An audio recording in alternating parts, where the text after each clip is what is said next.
நம்ம வாழ்க்கையில் வெற்றி பெறணும்னா அதுக்கு மூலமே மனம்.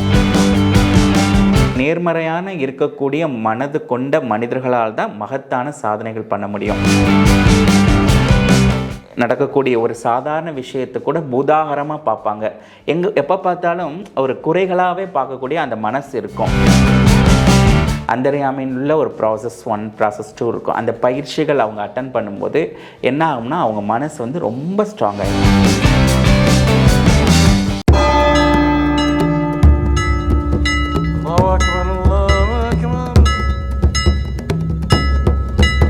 யோகா மீடியா பார்த்துட்டு எல்லாருக்கும் வந்து பாஷாவோட வணக்கம். ஸோ இன்றைக்கி நம்ம வந்துட்டு பிரம்மத்வஜராஜ் சார் வந்து நம்ம கூட இருக்கார். ஸோ இவரை பற்றி உங்கள் எல்லாருக்குமே தெரியும். அதாவது கர்மாக்களை பற்றி நிறைய விஷயங்கள் நமக்கு சொல்லியிருக்காரு. ஸோ இன்றைக்கி வந்துட்டு என்ன டாபிக் பற்றி அவர்கிட்ட கேட்டு தெரிஞ்சுக்க போகிறோம்னு பார்த்தீங்கன்னா மனம் சார்ந்த விஷயங்களை பற்றி அவர்கிட்ட கேட்டு தெரிஞ்சுக்க போகிறோம். வாங்க பார்க்கலாம்.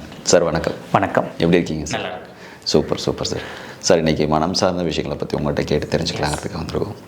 சார், ஒரு மனிதனுக்கு மனம் வந்து எப்படி செயல்பட்டால் அவங்க வந்து வாழ்க்கையில் வெற்றி பெற முடியும்? நம்ம வாழ்க்கையில் வெற்றி பெறணும்னா அதுக்கு மூலமே மனம். எப்படி ஒரு உணவு இல்லாமல் வாழ முடியாதோ அதே மாதிரி மனசு வந்து ஒரு நேர்மறையான உணர்வில் இல்லாமல் கண்டிப்பாக வாழ முடியாது. ஏன்னா நம்மளுடைய இன்றைக்கி எல்லா விதமான சக்ஸஸ், ஐஸ்வர்யமாக இருக்கலாம், ஆரோக்கியமாக இருக்கலாம், கல்யாண வாழ்க்கையாக இருக்கலாம், புத்திர பாக்கியமாக இருக்கலாம், இல்லை நம்மளுடைய ஆஃபீஸில் எந்த நம்மளுடைய லட்சியங்களில் ஜெயிக்கணும்னா அந்த மனசு வந்து நம்மளுக்கு ஒரு நேர்மறையாக செயல்படணும். ஸோ மனசு வந்து நேர்மறையாக இருக்கும்போது மட்டும்தான் நம்மளை சுற்றி அந்த நேர்மறையான மக்கள் அட்ராக்ட் பண்ண முடியும், அந்த சூழல் வரும். ஸோ அந்த நேர்மறையான இருக்கக்கூடிய மனது கொண்ட மனிதர்களால் தான் மகத்தான சாதனைகள் பண்ண முடியும். அந்த மனசு வந்து நம்ம பிரச்சனையே வராதுன்னு சொல்ல முடியாது. எல்லாரோடைய லைஃப்லேயும் அந்த ப்ராப்ளம் வந்துக்கிட்டே இருக்கும்.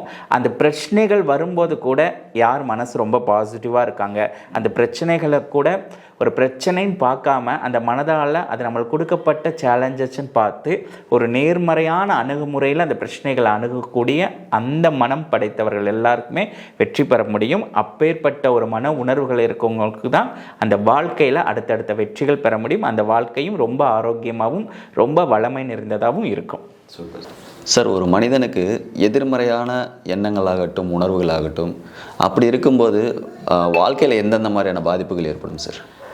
வாழ்க்கையில் 2 உணர்வுகள், ஒன்று நேர்மறை உணர்வு, ஒன்று எதிர்மறை உணர்வு. நேர்மறையான உணர்வுகள் இருக்கும்போது வாழ்க்கை ரொம்ப சுமூகமாக நல்ல ஆரோக்கியமாக இருக்கும். எதிர்மறையான உணர்வுகள் இருக்கும்போது வாழ்க்கை எப்படி இருக்கும்னா, வெளி உலகத்தில் எல்லாமே ஒரு ஐஸ்வர்யத்துக்கு கஷ்டப்படக்கூடிய ஒரு சூழல், ஆரோக்கியத்தில் ஹாஸ்பிட்டல் போகக்கூடிய சூழல், இதெல்லாம் வர்றதுக்கு முன்னாடி இங்கே மனது எப்படி இருக்கும்னா ஒரு விரக்தியாக இருக்கும், திருப்தியின்மையாக இருக்கும். எப்போ பார்த்தாலும் யாரை பார்த்தாலும் இரிட்டேஷனாக இருக்கும். ஏன் வாழணும், இந்த மாதிரி நோக்கம் இருக்கும். நார்மலாக நடக்கக்கூடிய ஒரு சாதாரண விஷயத்தை கூட பூதாகரமாக பார்ப்பாங்க. எப்போ பார்த்தாலும் ஒரு குறைகளாகவே பார்க்கக்கூடிய அந்த மனசு இருக்கும். எதிர்மறை உணர்வுகளாக இருக்கிறவங்களுக்கு அந்த மனதில் வந்து ஃபஸ்ட்டு இந்த எதிர்மறையான சிக்னல்ஸ்லாம் ஏற்படும். வெளி உலகத்தில் அப்படின்னு பார்த்தீங்கன்னா அவங்களுக்கு ஒரு ஐஸ்வர்யங்கள், ஃபினான்ஸ் ப்ராப்ளம், அந்த பொருளாதார உள்ள ப்ராப்ளங்கள் நிறைய வரும். திடீர்னு வந்து எதிர்பாராத செலவுகள் வரும். ஆரோக்கியம், ஹாஸ்பிட்டலில் போய் நிறைய ஆப்ரேஷன் அந்த மாதிரி செலவு பண்ண வேண்டியது வரும். அதுக்கப்புறம் உறவு முறைகளில் கூட ஒரு அன்பு இருக்க முடியாது. எங்கே பார்த்தாலும் பிரச்சனைகளாக வரும். இவங்க சொல்லப்போனால் எதிர்மறையான உணர்வுகளில் இருக்கக்கூடிய ஒரு நபர்கள் கிட்ட நம்ம உட்கார்ந்தாலே நம்மளுக்கே அந்த இரிட்டேஷன் வரும். யாருமே அவங்களுக்கு பிடிக்காது. எங்கே போனாலும் பிரச்சனைகளாக வரும். ஒரு விஷயங்கள் அவங்களுக்கு மட்டும் தொட்டதெல்லாம் ஃபெயிலியர் ஆகுன்னு சொல்லுவாங்க இல்லையா, எனக்கு தொட்டதெல்லாம் நஷ்டமாகுது, அந்த மாதிரி அவங்க வாழ்க்கை இருக்கும். வாழ்க்கை இருக்கும்போது என்ன ஆகும்னா அவங்க வாழ்க்கை ரொம்ப போராடுவாங்க. ஒரு சாதாரண விஷயமா இருக்கும், ஒரு வெஜிடபிள் வாங்கி சமைக்கிறது கூட இருக்கும். சரி இன்றைக்கி சமைக்கலாம்னு நினச்சா கூட அந்த வெஜிடபிள் கிடைக்காது. இங்கே கேஸ் ஸ்டவ் பார்த்தா இங்கே ப்ராப்ளம் வரும். அந்த வாழ்க்கையில் சாதாரண வாழ்க்கைக்குள்ள ஒரு போராட்டமாக இருக்கும். அதான் அந்த உணர்வுகள் வந்து ரொம்ப முக்கியம். எதிர்மறையான உணர்வுகள் இருக்கவங்களும் மனது வந்து ஆனந்தம் இல்லாமல் இருக்கும். வாழ்க்கையை எதையுமே ஏற்றுக்கொள்ள முடியாமல் திருப்தியின்மையில் ரொம்ப விரக்தியான நிலையில் தான் இருப்பாங்க. சார், ஒரு மனிதன் வந்துட்டு மனசை மட்டும் மூலமாக வச்சுக்கிட்டு வாழ்க்கையில் வெற்றி பெற முடியுமா? கண்டிப்பாக. ஏன்னா இன்றைக்கி நிறைய பேர் சாதனை படைத்தவர்கள், வெற்றி பெற்றவர்களை நீங்கள் வரலாறு எடுத்து பார்த்தீங்கன்னா எல்லாருமே பேக்ரவுண்டு வந்து பல திறமைகளும் பணமும் கொண்டு வரல. பரம்பரை பணக்காரங்கள்லாம் கிடையாது.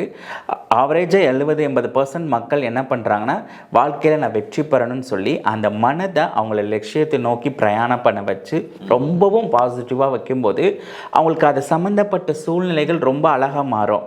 இப்போ எவ்வளோ பெரிய கோடிக்கணக்கில் கடன் பிரச்சனைகள் இருந்து ஒன்றுமே சமாளிக்க முடியாது, எங்களுக்கு எங்கேயுமே ஹெல்ப் இல்லைன்னு சொல்லி அந்த மனசை கண்ட்ரோல் பண்ணி அந்த மனசை பக்குவப்படுத்தி அந்த மனசை ரொம்ப நேர்மறையாக சிந்திக்க வச்சு அந்த பயிற்சிகளை நாங்கள் கொடுத்து அவங்க லைஃப்பில் அந்த நேர்மறையாக சிந்திச்சு அத்தனை கோடி கடன்களிலிருந்து வெளியில் வந்தவங்களும் இருக்காங்க. அப்படியே ஒரு 50,000 1 லட்சம் கடனுக்கு வந்து சூசைட் வரைக்கும் போய் வாழ்க்கையே எதுக்கு வாழணும்னு நினைக்கக்கூடிய மக்களும் இருக்காங்க. ஏன்னா இந்த நேர்மறையாக உணர்வுகள் நிற்கும் போது வாழ்க்கையில் எதையுமே நம்ம சாதிக்க முடியும். அதான் சொல்லுவாங்க, மனம் அது செம்மையானால் மந்திரம் தேவையில்லை. கடவுள்கிட்ட போய் ஹோமம் பண்ணணுமோ, பூஜை பண்ணணுமோ, யாகம் பண்ணணுமோ எதுவும் தேவையில்லை. மனசு இருந்துச்சா எந்த கடவுள் பிடிக்குதோ அந்த கடவுள்கிட்ட ப்ரே பண்ணால் நடக்கும். யாருக்கு அந்த ப்ரே பண்ணால் நடக்கணும், அந்த மனசு வந்து ரொம்ப பாசிட்டிவாக இருக்கணும். ஸோ நம்மளை சுற்றி நெகட்டிவாக சில மனிதர்கள் அப்ரோச் பண்ணாலும் எதிர்மறையாக மக்கள் நம்ம கிட்ட கொடுத்தா கூட அதையுமே எதிர்மறைக்குள்ளே விழுகாமல் ரொம்ப பாசிட்டிவாக வச்சு அவங்களுடைய அந்த சக்ஸஸ் எதை சாதிக்கணும் இல்லை எந்த பிரச்சனையிலேருந்து வெளியில் வரணும் எதுவுமே, அதாவது எப்படி இருக்கும்னா அந்த மனசை மூலதனமாக வச்சு செயல்படுறவங்க வாழ்க்கை எப்படி இருக்கும்னா கண்டிப்பாக அவங்க எல்லாமே நேர்மறையாக பார்ப்பாங்க. குறை ஒன்றும் இல்லை இந்த பிரபஞ்சத்துலன்னு சொல்கிற மாதிரி அவங்க குறைகளை கூட நிறைகளாக பார்ப்பாங்க. அந்த மென்டாலிட்டி உள்ள ஒரு மனுஷனால் கண்டிப்பாக அந்த மைண்டை வச்சு இந்த உலகத்தில் அசாத்தியங்கள் சாத்தியமாக்க முடியும். இந்த உலகம் அவங்க ரிலேட்டிவ் நீ சாதிக்க மாட்டே, நீ ஒன்றும் ஜெயிக்க மாட்டே, இந்த பிஸ்னஸ் ஃபெயிலியர் எல்லாம் சொல்லுவாங்க. அவங்க ஆணித்தரமாக ஜெயிப்போம் நம்புனாங்கன்னா அந்த மனசை மட்டும் மூலம் வச்சு அத்தனை எதிர்மறைகளையும் அடித்து நொறுக்கி அவங்க வாழ்க்கையில் வெற்றி பெற முடியும். ஸோ மனம் இதை வச்சு எதையும் சாதிக்க முடியும். ஏன்னா மனம் இருந்தால் நம்மளால் அசாத்தியம் கூட சாத்தியமாகும். எல்லா விதமான வளங்களையும் நம்ம கொண்டு வர முடியும், அனுபவிக்க முடியும். சார் அதே மாதிரி இந்த கர்மா ஆகட்டும் நம்ம மனசுக்காகட்டும் அது ரெண்டுக்குமே சம்மந்தம் இருக்கா? கண்டிப்பாக. நம்ம இன்றைக்கி ஒரு விஷயத்தை பற்றி பாசிட்டிவாக நினைக்கிறோம்னா கர்மான்னு சொல்கிறோம், அதே நெகட்டிவாக நினைச்சோம்னா எதிர்மறை கர்மான்னு சொல்கிறோம். அப்போது நம்ம பாசிட்டிவாக நினைக்கினா கூட அந்த புண்ணியம் இருந்தால் தான் பாசிட்டிவாக நம்ம திங்க் பண்ண முடியும். நெகட்டிவாக ஒரு சூழல் 10 நெகட்டிவ் பீப்புள் கிட்ட உட்காந்தாக்கிட்ட நமக்கு எவ்வளோ பாசிட்டிவாக இருந்தாலும் அந்த பாசிட்டிவாக வராது. அப்போ இந்த கர்மாக்கும் மனசுக்கும் சம்மந்தம் உண்டு. இந்த கர்மா எதை மூலதனமாக இயங்குதுன்னா மனசில். இப்போ யாரோ ஒரு நபர் வந்து கொலை பண்ணியிருக்காங்கன்னு வச்சுக்கோங்களேன், லீகலாகவும் தண்டனை இருக்கும், கர்மா ரீதியாகவும் அந்த வழி இருக்கும். ஆனால் அந்த கொலை பண்ண நபரே நம்ம வந்து ஒரு 10 தடவை 15 தடவை சொல்லும்போது என்ன ஆகும்னா அவருக்கு ஒரு கொலை பண்ணால் என்ன கர்மா வருமோ ஒன்று தான் வரும், நம்மளுக்கு அந்த 15 மடங்கு கர்மாவை நம்ம சம்பாதிக்கிறோம்.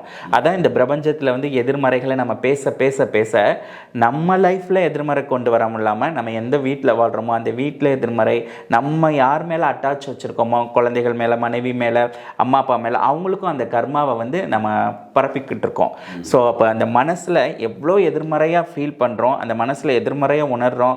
யாரோ ஒரு வளர்ச்சிகளை பார்த்து நம்ம ஒரு பொறாமைப்படுறோம்னு நினச்சோமோ நம்ம நினைக்கிறோம் அது வந்து ஒரு பொறாமை சாதாரண மனநிலைன்னு. அந்த அவங்க வளர்ச்சியை பார்த்து உள்ளுக்குள்ளே அந்த பொறாமப்படும் போது கண்டிப்பாக அவங்களுக்கு வயிறு சம்மந்தப்பட்ட வியாதிகள் வந்துடும். அவங்களுடைய ஐஸ்வர்யத்தில் குறைய ஆரம்பிச்சிருவாங்க. எங்கே அந்த கர்மா சம்மந்தப்பட்டது. அதே நேரத்தில் அவங்களுடைய வளர்ச்சிகளை பார்த்து உள்ளே சந்தோஷப்பட்டோம்னா, நம்ம சந்தோஷம் அடைஞ்ச மாதிரி அவங்கள நினச்சி சந்தோஷப்பட்டோம்னா, நம்ம வீட்டில் யாரோ ஒரு சக்ஸஸ் பண்ணால் எப்படி ஹாப்பியாக இருப்போமோ அந்த ஹாப்பினஸ்ஸை நம்ம ஃபீல் பண்ணோம்னா அதே சம்பவங்கள் நம்ம நடக்கும். இது பிரபஞ்சத்தோட விதி. ஸோ அப்போ கர்மாங்கிறது எங்கே சமப்படுறோம், மனசில் தான் சம்பாதிக்கிறோம். நம்ம நிறைய பேருக்கு போய் உலகத்தை மாற்ற வேணாம், தானம் தர்மம் பண்ண வேணாம், தினமும் உட்காந்து இந்த பிரபஞ்சம் நல்லா இருக்குன்னு சொல்லலாம். நம்ம கூட இருக்கிற பழகிற நபர்களுக்காக டெய்லி ஒரு 5 நிமிஷம் மனசுக்குள்ளே ட்ராவல் பண்ணும்போது இல்லை வீட்டில் உட்காரும்போது அவங்களுக்காக மனமுருகி ப்ரே பண்ணும்போது அவங்க நல்லா இருக்குன்னு நினைக்க என்ன நடக்கும்னா கண்டிப்பாக நம்ம லைஃப்பில் உள்ள கர்மாவும் மாறும், அவங்க மூலமாக நம்மளுக்கு எந்த எதிர்மறையும் வராது. அப்போ இந்த வேர்ல்டுக்காக ப்ரே பண்ணுறது ஒரு நல்ல இந்த பிரபஞ்சத்திலேருந்து இந்த பூமியிலேருந்து நம்மளுக்கு நல்ல மங்களகரமான விஷயங்கள் நடக்கும். அப்போது நம்ம மனது நல்லதை சிந்திச்சா நல்ல கர்மா செயல்படும், கெட்டதை செஞ்சால் எதிர்மறையான கர்மாக்களை நம்ம சந்திப்போம். ஸோ அந்த கர்மாக்கும் மனதிற்கும் கண்டிப்பாக 100% சம்மந்தம் ஒன்றுக்கு. கர்மாவும் மனதும் ஒன்றோடு ஒன்று இணைந்து உள்ளது. சார் இப்போ வந்துட்டு இந்த எதிர்மறையான உணர்வில் இருந்துட்டு இப்போ நம்ம நேர்மறையான உணர்வுக்கு மாறணும்னா அதுக்கு ஏதாவது வழிகள் இருக்கா?